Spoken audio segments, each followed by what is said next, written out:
ნავთობის ჭაბურღილი. ესე თქვით რა. Welcome to Manitoba. მინდვრები. თევზაობის გარდა არაფერი არ ხდება.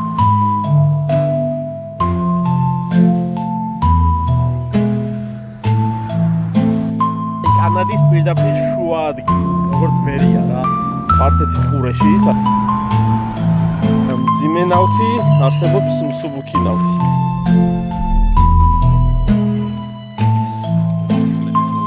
მსოფლიოში ყველაზე გრძელი საზღვარი.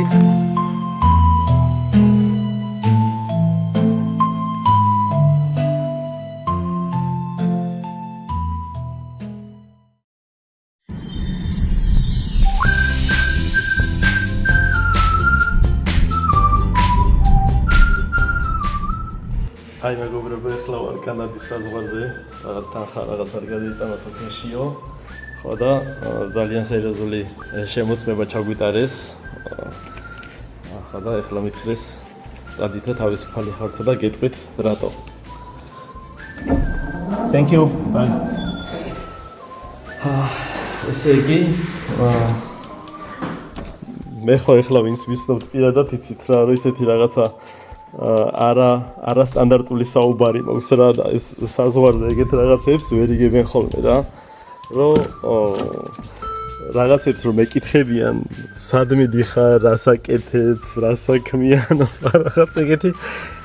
ვინც იცით ახლა პირადად ვინც ვიცნობთ, კი იცით რა როგორ ისე რომ ვერ გაურკვევია ვერავის საერთოდ ვინ ვარ, რა ვარ, რა მინდა საერთოდ. ხო და ესე თქვით რა. აი სერიოზული შამიტარეს რა. შემოწმებები რა, ჩემი იუმორთან ვერ მეგობრობენ კანადელები. ახლა წავედეთ ეს დღეები კანადაზე დავათვალიეროთ.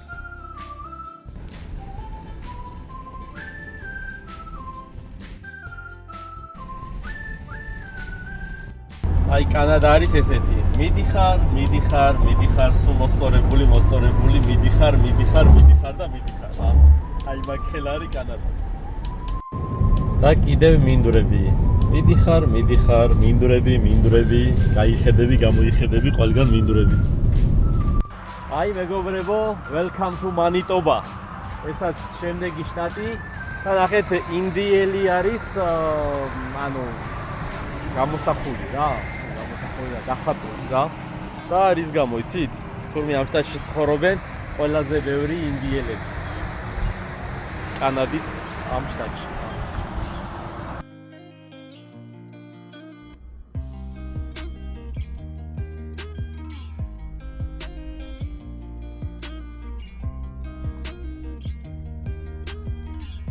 მეგობრებო, აი კანადაში როგორი ხედი უნდა გქონდეს თურმე. მოხედეთ. ესე უსასრულო მინდვრები. ყვითელი. ესე რა.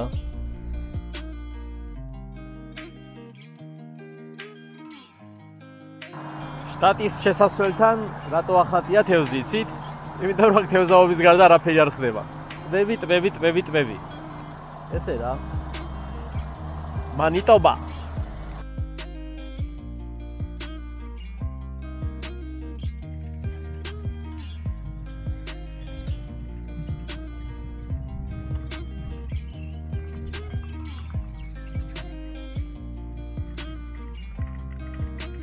ესაც შემდეგი შტატი Saskatchewan. ხო მაგარია, welcome to Saskatchewan. Okay. ნახოთ აბა რა ხდება. უკვე კი ვიცი რაც ხდება, მაგრამ აინც. მინდორი და მინდორი. მიდიხარ და სულ მიდიხარ რა.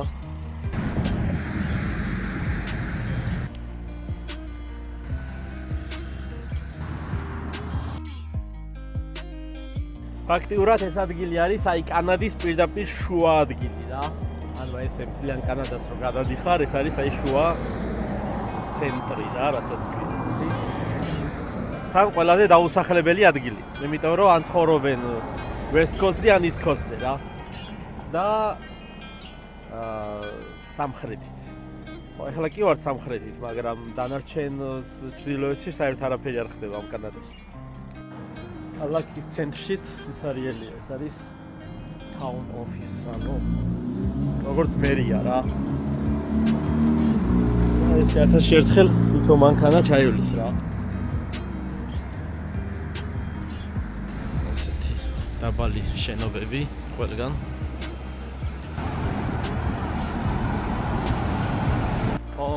შუა შტატებში გზები ცოტათი უჭირთ. აი, კანადის დროშა ფრიალებს, ანუ კანადის შტატში ვიძახი რა და რა.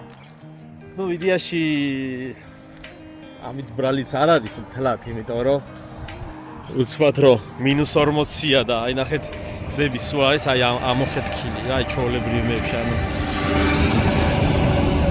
ისინი არის რა. და ჩვეულებრივ ჰაივეიზე კიდე როგორ არის ცით, ანუ აი ესე ისინი არის ტალღებივით არის და საჭე გადააქვს აქეთით რა. ნუ ხდება რა.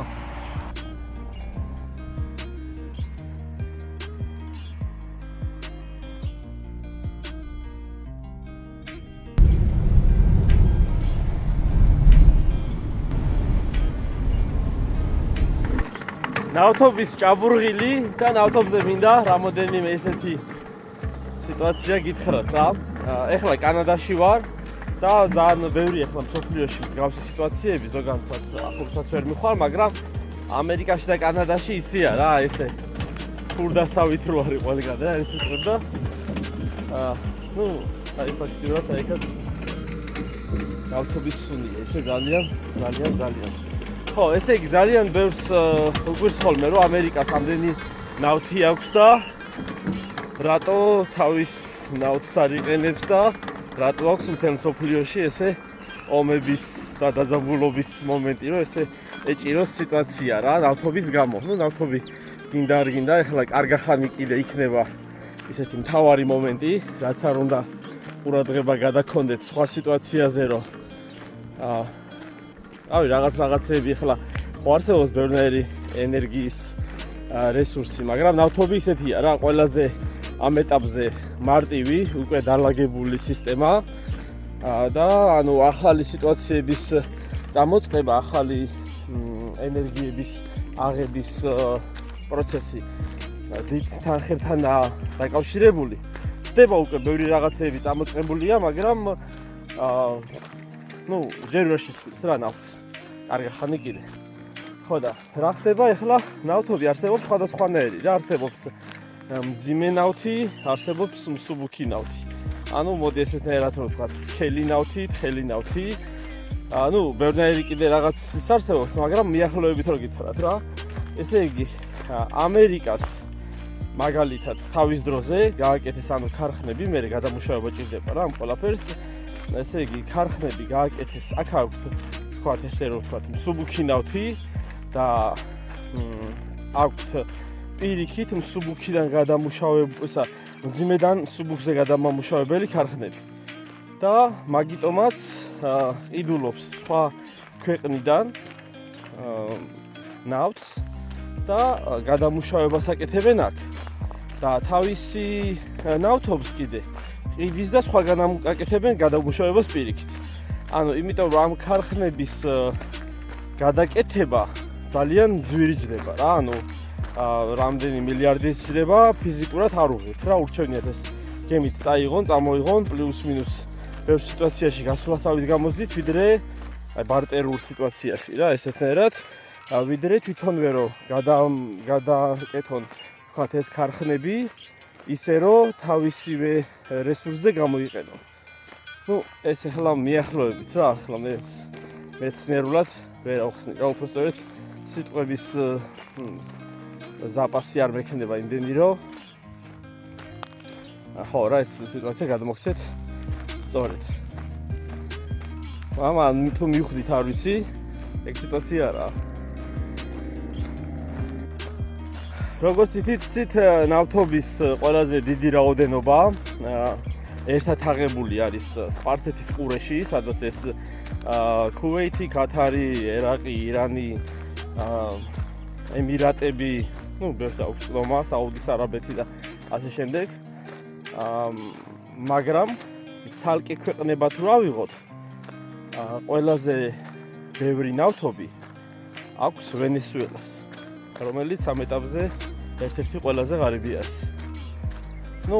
იმიტომ რომ ნავთობში აქ დიდი სიტუაცია არის რა, სწორედ დალაგებას აქვს ძალიან დიდი მნიშვნელობა, მაგალითად ემირატებმა თუ თუნდაც ახლა საუდის არაბეთმა თუ თავიანთი ნავთობის სიტუაცია გამოიყენეს, რომ იქავდან შემოსული თანხები სხვა რაღაცაში ჩადეს ინვესტიციაში, ვენესუელელ ხალხმა კიდე მხოლოდ და მხოლოდ ნავთობის თანხას იღებდნენ და ხარჯავდნენ და არაფერი არ განვითარეს და ვერ ჩაჯდნენ რა იმ სიტუაციაში, რომ მხოლოდ და მხოლოდ ამ ნავთობზე დამოკიდებულები გახდნენ და მაგიტომ იქ ბევრი ინფლაცია, ბევრი რაღაცეები, პლუს თავისთავად იქ რაღაცა პერიოდულად ამერიკის ხელი ერია სხვანაირად, რომელიც ვერ მოვიდა რა, წინააღმდეგობაში მოვიდა ერთმანეთთან და შესაბამისად მე ვთვლი, რომ ამერიკას აქვს დარეზერვებული თავისთვის ბოლოს მაინც რა ნავთობი, ვენესუელის ნავთობი, იმიტომ რომ აქ ყავს რა გვერდზე მეზობლად. იქით მხარეები თუ ნამეტანი ჩაეკეტა, მიხედავს ვენესუელას რა. ხო, მსოფლიოში ყველაზე ბევრი ნავთობი ფაქტურად ვენესუელას აქვს და კიდე ძალიან სწორედ გამოიყენა ნავთობის სიტუაცია, ჩემი აზრით ერთ-ერთი ყველაზე სწორედ ეს არის ნორვეგია. ნორვეგიამ შექმნა ძალიან დიდი ფონდი, რაღაც ძალიან ბევრი საინვესტიციო ფონდიც არის და სახალხო ფონდიც არის რა, ძალიან კარგი სისტემა აქვს შექმნილი. ესე რა, ნავთობაზები ყველგან არის. ეხლა აქეთ ხარეს ამერიკა არის, აქეთ ხარეს კანადა არის. აქეთ ყველგან არის. ეს ამერიკის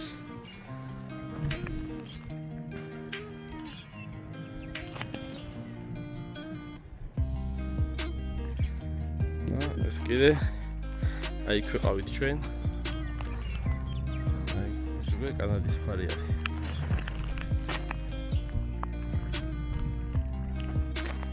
პროცენტულად წლების მანძილზე ყველაზე ბევრ ნავთობს მოიხმარს ფაქტიურად ამერიკა და ეხლა მოხმარებაში და შეძენაში გაასწრო ჩინეთმა. უბრალოდ ამერიკას თავისი ნავთობიც აქვს და მაგიტომ თორე ამერიკა მაინც ძალიან ბევრს მოიხმარს. და იმიტომ რომ გინდა არ გინდა აქ ამერიკა არის მანქანების ქვეყანა, აქ მანქანების გარეშე ვერ დადიხარ. და ყოველი მეორეს მანქანა ყავს და ნავთობი ჭირდებათ. მაგიტომაც ძალიან მნიშვნელოვანია აქ ნავთობი. ხო, და აქ რკინიგზა ჭირდებათ, იმიტომ რომ ტვირთი გადაიტანონ და ისაც მაინც უამრავი ტვირთი გადადის მანქანებით ეგას. მე შველი ნახეთ რა ლამაზად ტახტის.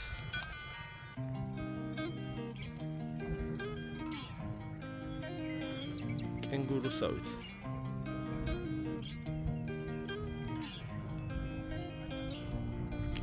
ოკუი, კურდღელი არის ამხელა? კურდღელი არის ხო?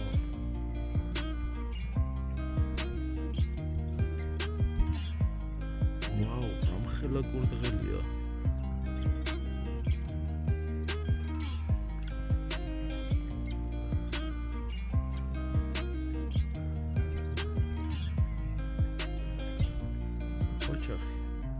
აი მეგობრებო, როგორი ხედით უნდა დატკბე კანადაში.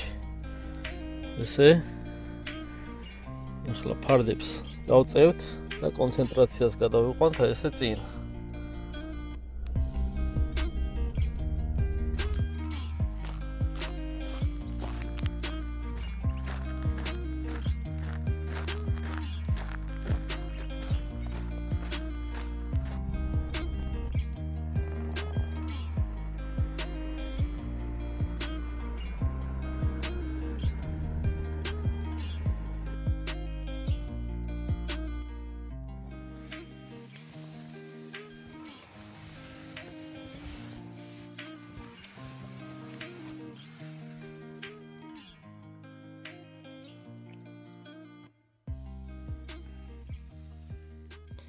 ესეთი ოკეანია რა ფაქტიურად.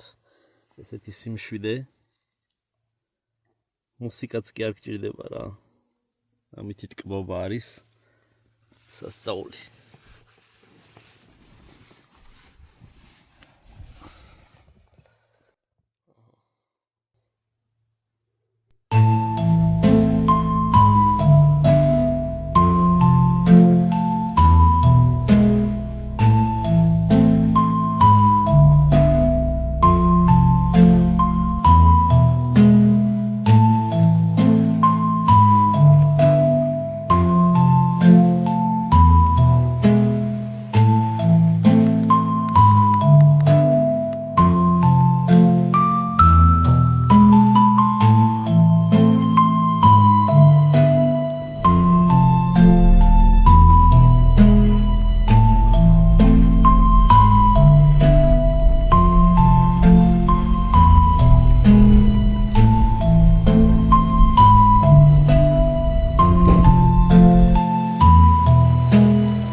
ამერიკის საზღვარი არის მსოფლიოში ყველაზე გრძელი საზღვარი.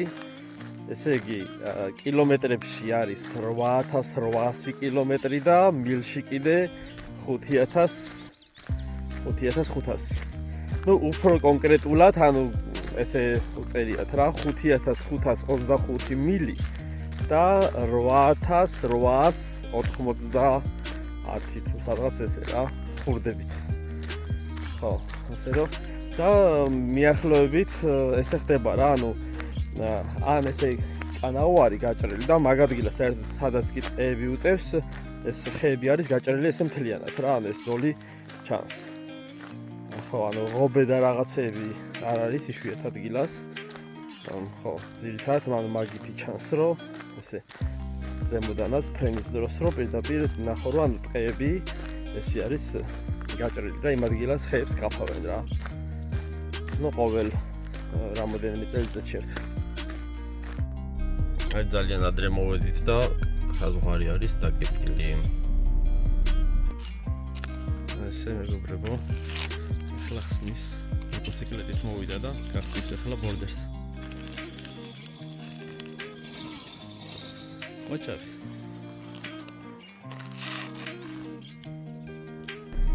აი ოფიცერი მივიდა ახლა და გაგვიღებს.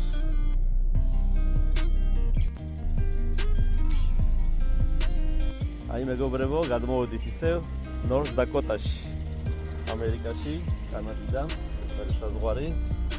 ხო და კიდევ მსგავსად გვიწევს რა, ანუ როგორც კანადაში, რომ მიდიხარ, მინდვრები, იმიტომ რომ ნორთ დაკოტაში ეგრე არის.